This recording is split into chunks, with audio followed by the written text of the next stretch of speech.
आप देख रहे हैं दोनों के दरमियान भाग एक। मैंने उस लड़की से शादी की थी जिसे मेरे लिए मेरे माता पिता एवं माँ ने पसंद किया था।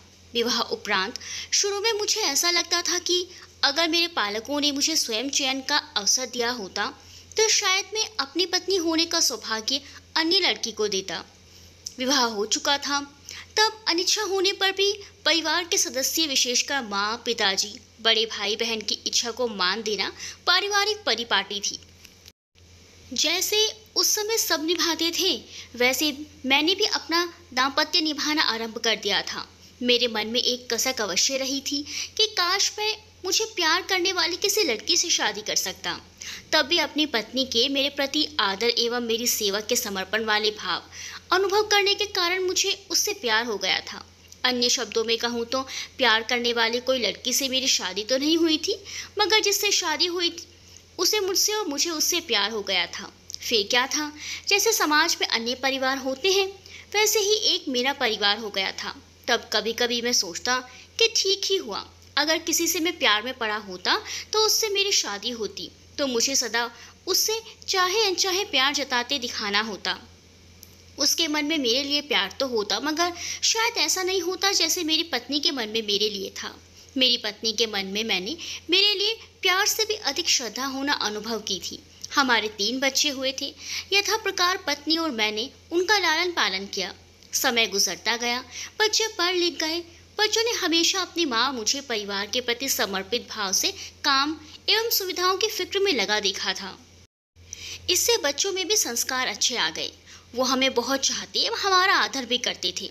वो योग्य हुए, उनका विवाह हुआ तो बेटियां ससुराल चली गई। बेटों ने अपनी पसंद की हमारे लिए बहू ला दी और 5 वर्ष बीते तो हमारा एक लाडला पोता और एक सुंदर पोती हो गई। कुछ समय बेटे एवं मेरी नौकरी एक ही स्थान पर रही तो हमें पोता पोती को खिलाने लाड दुलार करने का सुख मिल गया। फिर मेरी सेवानिवृत्ति को 2 वर्ष रहे, तब मुझे प्रोन्नति मिली एवं मेरा स्थानांतरण नोएडा हो गया। यहाँ मैं और मेरी पत्नी पोते पोतियों से दूर होने की उदासी लिए आए थे। मेरी पत्नी अब अपने जीवन में सब कुछ देख लिया था। इस संतुष्टि का स्थायी भाव ग्रहण करके अपना परिरोग सुधारने के लिए धर्म शरण में अधिक रहने लगी थी। करना मेरे लिए भी यही अपेक्षित एवं उचित होता। शायद मैं भी अपनी अवस्था अनुसार इसी पद का अनुगामी होता, मगर मेरी प्रोन्नति एवं नोएडा पद स्थापना ने मुझे अन्य पद पर ला दिया। मेरे अधिकार बढ़ गए थे। नोएडा के ऑफिस में वातावरण अधिक आधुनिक था। मेरे मातहत कर्मी मेरे साथ एवं आपस में बहुत अधिक खुला व्यवहार करते थे। प्रोन्नत किए जाने से विभाग की मुझसे अपेक्षा अधिक हो गई थी। मेरा दायित्व अधीनस्थ कर्मियों से अधिकतम काम लेकर बड़ा लक्ष्य पूरा करना था। मेरे लिए बड़ा लक्ष्य चुनौतीपूर्ण इसलिए था कि यहाँ अधिकारी एवं कर्मचारीगण अपने काम से अधिक मोबाइल एवं नेट पर अधिक समय बिताया करते थे। तब मैंने अपने अधिकारों का उपयोग करते हुए नेटवर्क वायरफॉल के जरिए कार्यालयीन नेटवर्क पर अनावश्यक साइट्स ब्लॉक करवा दी। इसके साथ ही मैंने व्हाट्सएप पर कार्यालयीन समय में सिर्फ विभाग के ग्रुप पर एक्टिव रहने के निर्देश का परिपत्र जारी किया था। मेरी इन व्यवस्थाओं से अधीनस्थ कर्मियों में मेरे प्रति रोष रहा, मगर तब उनकी बढ़ी हुई कार्य उपलब्धियां एवं क्षमता स्पष्ट दिखने लगी थी। एक दिन मेरी पत्नी को पोते पोती की याद अधिक आने लगी। मैंने उन्हें महीने भर के लिए बेटे के पास भिजवा दिया था। 2 दिन बाद मेरे एक कर्मचारी ने मुझे व्हाट्सएप पर एक वीडियो भेजा जिसमें मेरे ही मातहत काम करने वाली वंशिका कार्यालय में बैठकर एक वेब सीरीज देखने में तन्मय दिख रही थी। इसे देखकर आदेश के उल्लंघन के लिए मैंने वंशिका को कारण बताओ नोटिस जारी किया। उसमें पूछा कि कार्यालयीन समय में वेब सीरीज देखने के लिए क्यों न वंशिका के विरुद्ध अनुशासनात्मक कार्रवाई की जाए। घटना के अगले दिन अवकाश था। मुझे उस दिन अपनी पसंद का भोजन स्वयं बनाने की इच्छा हुई। मैंने रसोइये को छुट्टी दे दी। मैं स्वयं रसोई बनाने में लगा था, तब डोरबेल बज उठी। हाउस हेल्प अभी अभी ही घर का झाड़ू पोछा कपड़े बर्तन का काम निपटा कर गई थी। रसोई में मेरे रुचिपूर्वक काम करने में आई ये विघ्न मुझे अप्रिय लगी थी। फिर भी कौन आया है ये देखना आवश्यक था। मैंने बेसिन में हाथ धोए एवं जाकर दरवाज़ा खोला। सामने वंशिका खड़ी थी। मैंने पूछा, शिखा क्या बात है, मेरे घर का एड्रेस कैसे पता चला तुम्हें? ऐसे मेरे घर क्यों आई हो? वंशिका ने कहा, सर मुझे आपसे बात करनी है। मैंने उसे घर के अंदर आने के लिए नहीं कहा था। दरवाजे पर ही उससे कहा, जो भी बात है कल ऑफिस में ही कर लेना। स्पष्ट था कि मैं उसे दरवाजे से ही टाल देना चाहता था। वंशिका ने याचना के स्वर में कहा, सर प्लीज़ आज ही अपनी बात मुझे कह लेने दीजिए। रात चिंता के कारण मैं सो नहीं सकी हूँ। अभी अपनी बात नहीं कह पाई तो शायद आज रात भी सो ना पाऊंगी। मेरी तबीयत बिगड़ जाएगी। मुझे भय लगा कि ये मुझे षड्यंत्र में तो फंसाने की कोई कोशिश तो नहीं। मैंने कहा, वंशिका घर पर मैं अकेला हूँ, ऐसे में मेरा तुम्हें घर में बिठाकर बात करना उचित नहीं है। तुम्हारी जो भी चिंताएं हैं उन्हें एक दिन के लिए त्याग दो। कल ऑफिस में मुझसे बात करना। मैं संभव सहायता करके तुम्हें चिंता मुक्त करने का प्रयास करूंगा। वंशिका रुआसी एवं निराश दिखी। तभी रसोई से आवाज़ सुनाई दी। ये कुकर की थी। लगता था कुकर का सेफ्टी वॉल्व फट गया था। मुझे संदेह हुआ कि कुकर में मैंने पानी डाला भी था या नहीं। इस चिंता में मैं वंशिका को भूल रसोई में चला गया। देखा कि कुकर का सेफ्टी वॉल्व ही था। मैंने गैस बंद किया, रसोई में दीवार एवं प्लेटफॉर्म पर फैल गई सामग्री की साफ किया। तब मुझे ध्यान आया कि जल्दी में मैंने दरवाज़ा बंद ही नहीं किया था। मैं दरवाज़ा बंद करने गया तो देखा 5 मिनट होने पर भी वंशिका वहाँ वैसे ही खड़ी थी। वंशिका मुझसे 20 बरस छोटी रही होगी। कार्यालय में मैंने कभी उसे गौर से नहीं देखा। आज सामने उदास खड़ी वो मुझे आकर्षक लग रही थी। मुझे उस पर दया आई। मैंने कहा, वंशिका आप गई नहीं अभी तक? कब तक यहीं ऐसे खड़ी रहोगी?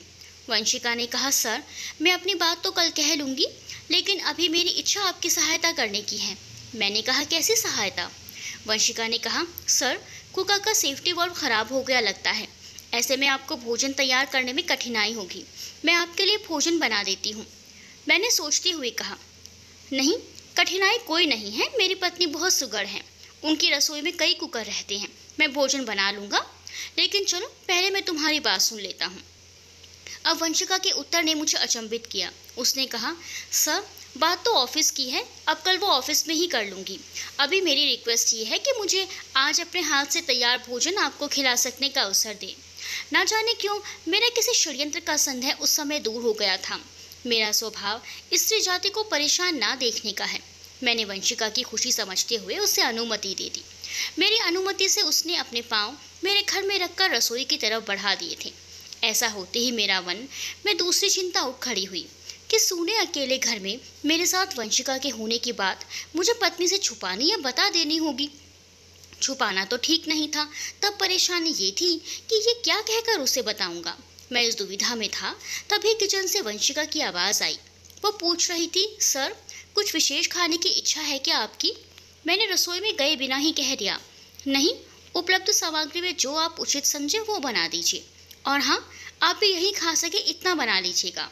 कहकर मैं चुप हो गया था। वंशिका ने फिर कुछ नहीं कहा।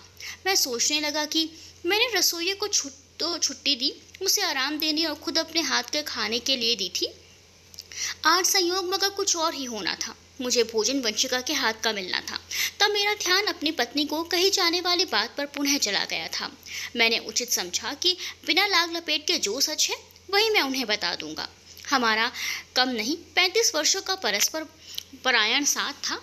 पत्नी को इस सब में कोई संदेह क्यों होगा? वंशिका को 1 घंटा लगा था। इस बीच वंशिका किचन में ही रही थी। मैंने भी वंशिका के होते तक किचन में नहीं जाने का निश्चय कर रखा था। मैंने सामने के दरवाजे भी खुले ही रहने दिए थे। अब मुझे अपनी नहीं वंशिका की चिंता थी कि कोई देखे तो वो वंशिका के यहाँ होने से उस पर व्यर्थ शक नहीं करे। जो भी हो, वंशिका मेरी मातहत कार्यरत थी। कार्यालयीन कार्यों के दायित्व अपेक्षा के साथ ही किसी मातहत से मेरा उन्हें लेकर पिता या बड़े भाई की तरह चिंता रखने का अपना दायित्व बोध याद रहता था। वंशिका का अब बनाया भोजन डाइनिंग टेबल पर लगा रही थी। फिर उसने मुझे टेबल पर आने के लिए कहा। मैं टेबल पर गया था। मैंने देखा तरतीब से लगाई सलाद के साथ पालक पूरी, बूंदी रायता, बेसन के चीले एवं मीठे चावल टेबल पर सजे हुए थे। मेरी वंशिका से आग्रह पर वो सामने बैठी थी। फिर हम दोनों ने मौन रहकर भोजन ग्रहण किया था। आज अपने हाथ से मैं जो तैयार कर के खाने की सोच रहा था, उससे बहुत अच्छा भोजन मुझे खाने को मिला था। भोजन करने के बाद वंशिका ने ही छोटे प्लेट्स, ग्लास आदि यूटिलिटी सिंक में रखे थे। उसी ने बच गई सामग्री फ्रिज में रखी थी। ये सब करता देख वंशिका में सुगढ़ता मेरी पत्नी जैसे ही लगी थी।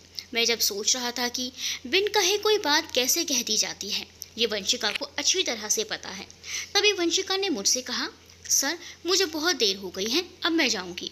मैंने धन्यवाद कहने की औपचारिकता नहीं की थी, मुस्कुरा भर दिया था। तब विचित्र संयोग हुआ। जब खुले दरवाजे से वंशिका निकल रही थी, तभी दरवाजे पर मेरी छोटी बेटू अनु का अचानक पूर्व सूचना बिना आगमन हुआ था। अनु ने वंशिका को जाते हुए तो देखा, मगर उस पर विशेष ध्यान नहीं दिया था। वो सदा की भांति मुस्कुराते हुए मेरे पास आई थी। मेरे कंधे पर सर रखकर मुझसे मिली और पूछा, मेरे पापा कैसे हो?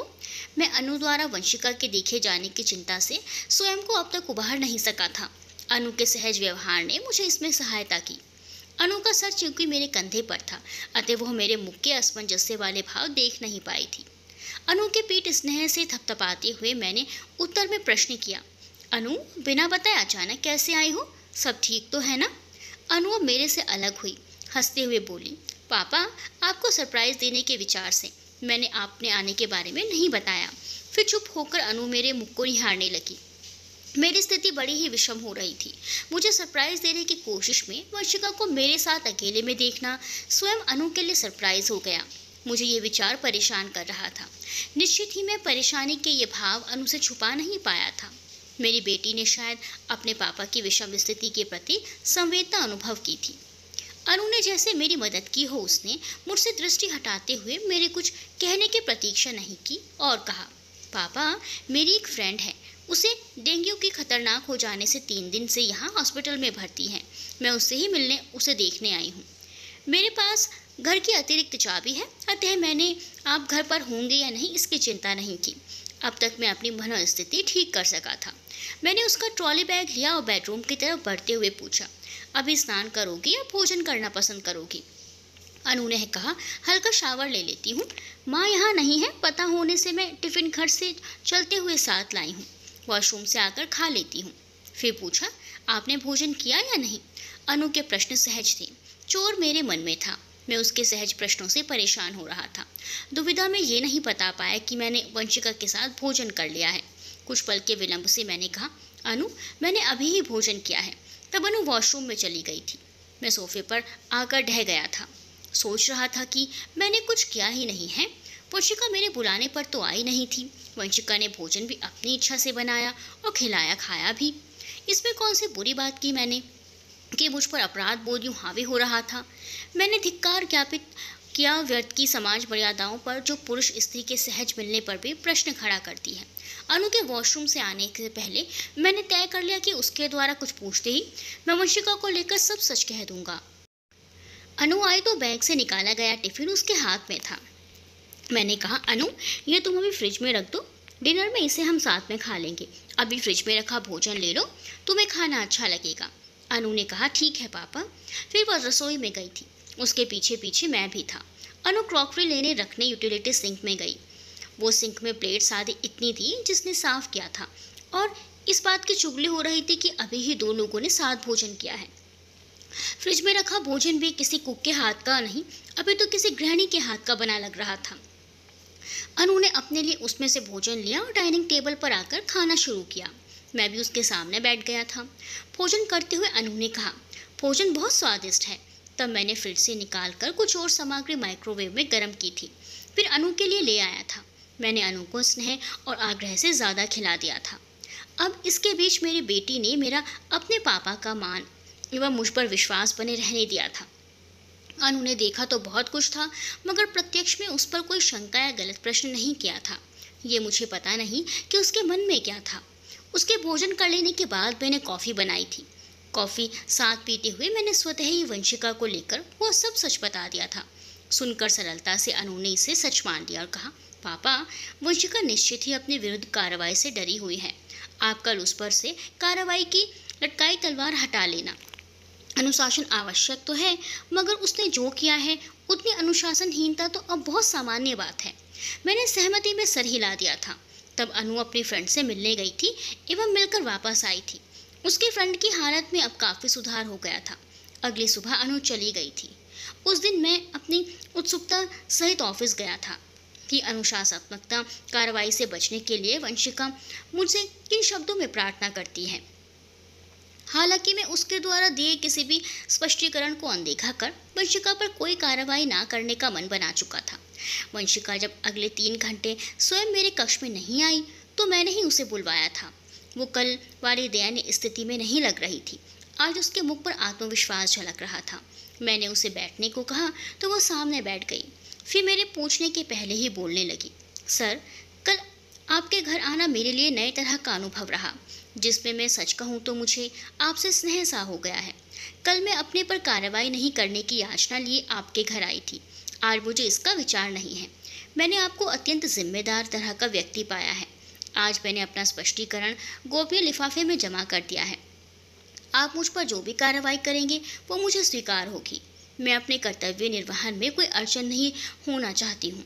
ये मैं आपने बुलाया है तो ही कह रही हूँ, अन्यथा लिखित में दिए स्पष्टीकरण के अतिरिक्त मुझे अलिखित कुछ नहीं कहना था। मैंने ध्यान से उसके एक एक शब्द सुने और फिर कहा, ठीक है, मैं आपका रिप्लाई देख लूँगा। आप अपनी सीट पर जाकर बेअटके अपने कार्य कीजिए। वंशिका चली गई थी। मैं अपने काम में लग गया था। अपने काम के बीच में ही ERP से मैंने वंशिका की सर्विस प्रोफाइल देखी थी। वो 28 वर्ष से विभागीय सेवा में थी। वो दिखने में जितनी दिखती थी उससे कहीं बड़ी 50 वर्ष की उम्र की थी। ये मेरे लिए बहुत अचरज का विषय था। शाम को मैंने डॉक पैड में उसका जमा किया गोपनीय लिफाफा खोलकर उसकी रिप्लाई पढ़ी थी। वंशिका ने अपनी गलती लिखकर स्वीकार की थी। लिखा था कि उसे अगले दिन दौरे पर जाने वाले अपने पति की सेवा में लग जाना पड़ा था। इस कारण पिछले दिन उसके रुचिकर एक वेब सीरीज के अंतिम 4 मिनट का भाग देखना शेष रह गया था। क्या हुआ है अंत इसकी उत्सुकता होने से उसने मोबाइल नेट पर उतना भाग कार्यालय में देख लिया था। जिस सहकर्मी ने उसकी शिकायत मुझसे की है, वंशिका ने उसे लेकर खराब मंसूबे पूरे नहीं होने दिए थे। इस कारण वो वंशिका से चिढ़ रखता है। फिर भी वो जो भी रहा हो, ये लिखकर वंशिका ने मेरे आदेश का उल्लंघन करने की अपनी गलती मानी थी। उसने लिखा था कि इस कार्यालय में कार्य एवं अनुशासन मुझ पर जिम्मेदारी होती है। मैं जो उचित समझूं उसके विरुद्ध वो कार्रवाई करूं। इसी में आगे उसने निवेदन किया है कि मैं उसे इस कार्यालय से ट्रांसफ़र कर दूं ताकि उसको परेशान करने वाले सहकर्मी से पीछा छूट सके, वो दूर रहकर अपना विभागीय काम कर सके। मैंने अगले दिन अपने अधीनस्थ एक मैदानी कार्यालय में वंशिका के स्थानांतरण का आदेश जारी कर दिया था। मैंने वंशिका पर अन्य कोई कार्रवाई नहीं की थी। फिर उसी शाम वंशिका को अपने कार्यालय से कार्यमुक्त कर दिया था। मेरे मातहत ने इसे वंशिका पर उसके अनुशासन भंग करने की कार्रवाई जैसा माना था। वंशिका पिछले 10 वर्षों से इसी कार्यालय में कार्यरत थी, अतः उसके सहकर्मियों ने शाम के समय पार्टी करके उसे भावभीनी विदाई दी थी। उस शाम मैंने अपने कक्ष में वंशिका से कहा था, वंशिका, अगले अवकाश पर हो सके तो कश करके आप पुनः अपने हाथ का भोजन खिलवाइए तो मुझे प्रसन्नता होगी। वंशिका ने अपने मुख पर कोई भाव नहीं आने दिए थे, सिर्फ कहा था, सर, आपको पता नहीं मेरा फ्लैट भी आपकी सोसाइटी में अन्य टावर में है। मुझे कोई कष्ट नहीं होगा। मैं रविवार 11 बजे आकर आपकी ये इच्छा पूरी कर दूंगी। ये करने में मुझे भी प्रसन्नता होगी। अब वंशिका मेरे कार्यालय में नहीं थी। ना जाने किस कारण अगले 4 दिन में कोई विशेष काम नहीं होते हुए भी मैं उस मैदानी कार्यालय में गया था, जो मेरे कार्यालय से 4 किलोमीटर दूर था, जिसमें वंशिका कार्यरत हुई थी। अपनी सेवानिवृत्ति की उम्र में मुझ में आ रहा ये परिवर्तन समाज मर्यादा अनुरूप नहीं था। शनिवार रात मेरा ध्यान सिर्फ वंशिका पर केंद्रित था।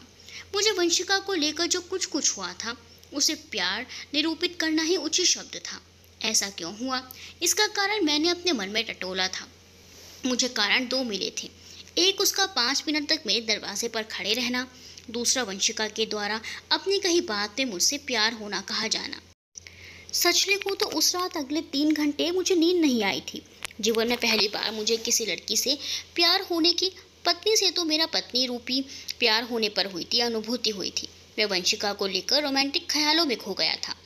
मुझे वो सच लगा जो कहा जाता है, प्यार दिन का चैन और रातों की नींद उड़ा देता है। कुक को इस रविवार की छुट्टी देना मैंने शनिवार को बता दिया था। अगली सुबह से ही मैं उस घड़ी का अधीर होकर प्रतीक्षा कर रहा था जब वंशिका आए।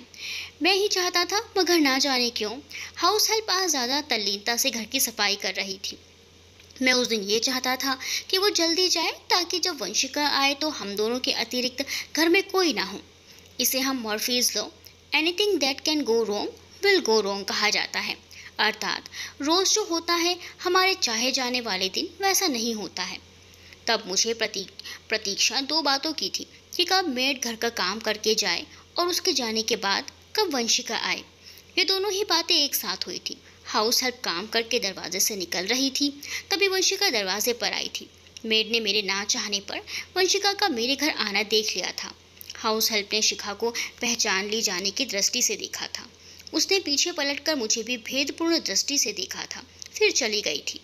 मेड के देखे जाने से मुझे फिक्र स्वयं को लेकर नहीं थी। मैं तो पुरुष हूँ। मुझे परवाह वंशिका की थी कि वो सोसाइटी की बकवास के लक्ष्य ना बन जाए। हमारा समाज स्त्री को लेकर संवेदनहीन है। वंशिका है तो 50 वर्षीय प्रौढ़ महिला, लेकिन अपने रस लेने के लिए समाज उसे भी लक्ष्य बना ही लेगा। मैं इस हो रहे घटनाक्रम में कुछ नहीं कर सकता था, पर फिर मुझे ध्यान आया कि वंशिका आज मेरे बुलाने पर आई है। सुध-बुध में लौट मैंने हाथ जोड़कर प्रणाम करते हुए कहा, आइए वंशिका जी, स्वागत है आपका। वंशिका ने जी शब्द पर गौर किया था। मेरा अधीनस्थ कर्मी उसे मुझसे अपने लिए ऐसा आदर अप्रत्याशित था। इससे कुछ वंशिका को समझ आया था, मगर अनिभज्ञ बनते हुए उसने कहा, सर मैं आपकी कृतज्ञ हूँ। आपने मुझ पर अनुग्रह किया, मेरा ट्रांसफ़र भी किया एवं मेरे विरुद्ध कार्रवाई नहीं की है। मैंने कहा, चलो अब भूल भी जाओ इसे। अच्छा हुआ कि आपने अनुशासन की अवहेलना की, अन्यथा मुझे आपका बनाया भोजन कहाँ खाने को मिलता। उत्तर में उसने हंस बस दिया था। वो रसोई की तरफ बढ़ी थी। पीछे मैंने जाली वाला दरवाज़ा बंद किया और उसके पीछे हो लिया था। मैंने कहा, वंशिका जी, आप कोई कुक नहीं क्या कर सीधे रसोई में काम करने लगे। आप मेरी आमंत्रित अतिथि हैं। पहले मैं आपके लिए कॉफ़ी बनाता हूँ, हम साथ में कॉफ़ी पीते हुए गपशप करते हैं। उसके बाद आप भोजन तैयार करना, तब मैं आपकी सहायता करूँगा। वंशिका ने उत्तर में कहा, सर हम साथ खाना खाते हुए गपशप कर लेंगे। अलग से इस हेतु बैठेंगे तो समय अधिक लगेगा। मेरे पतिदेव जो 8 दिनों से दौरे पर गए हैं, वो 4 बजे लौट आने वाले हैं। मुझे उतने दिन के बाद लौटने पर संध्या के लिए कुछ विशेष बनाना होगा, अतः मैं घर जल्दी लौटना चाहूँगी। इस पर मेरी अंदरूनी प्रतिक्रिया स्वयं मेरे लिए अपरिचित थी।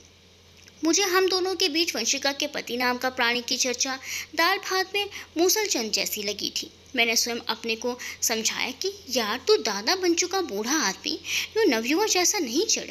वंशिका को तुझसे और तुझे वंशिका से प्यार हुआ भी है तो उसे दोनों की प्रौढ़ उम्र से के प्रेम जैसा निभा।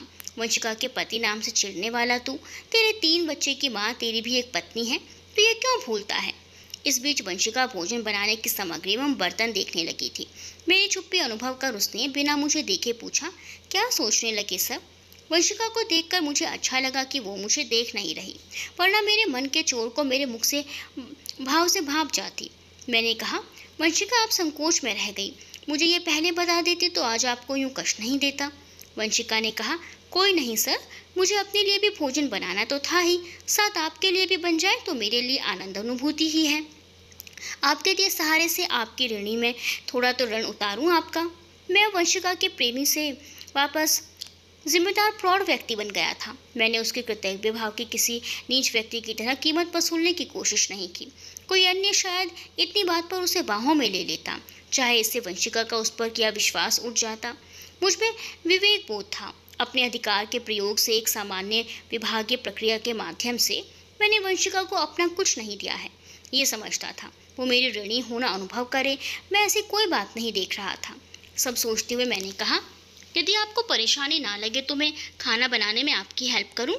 इसके लिए मुझे यहीं आपके साथ रहना होगा।